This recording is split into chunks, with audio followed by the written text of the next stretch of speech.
Mga kabig dispensa ning mosunod nga balita tungod kay sensitibo ang video nga inyong makita na kontrobersyal kining napakakurat nga video sa mga gipanghipos nga mga iro sa lungsod sa Asturias, Cebu nga nakitang nangao na lang usab sa mga patayng iro gumikan sa grabing kagutom.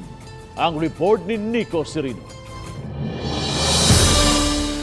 Sa video nga napasapasa o gani nakaani og daghang reaksyon sa social media, makita ang sitwasyon sa dog pound sa lungsod sa Asturias. Video ka na lang. Video ba video? Oh, giko. Niya.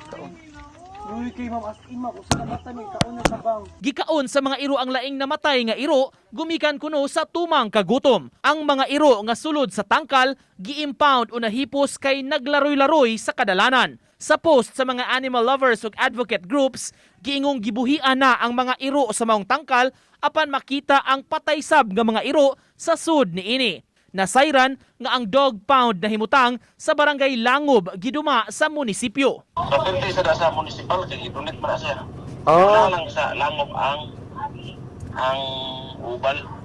Ah. Dito na temporary si ipondo ang katong ilang madakpan nga laag na ero. Naana sila i-proportion adto sa landfill sa San Isidro. Niadtong Agosto nag-abiso ang LGU nga sugod Setyembre higpit na ang implementasyon sa Asturias Dog Care and Anti-Rabies Ordinance. Dakpon ang mga irong nagsuroy-suroy sa kadalanan ug dunay multa sa mga tag-iya nga makalapas niini.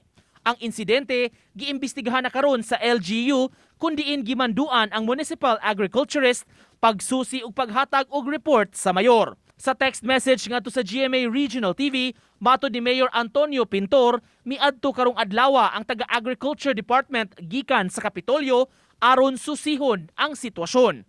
Uban ni Godfrey Relien, Nico Sereno, Balitang Bisdak.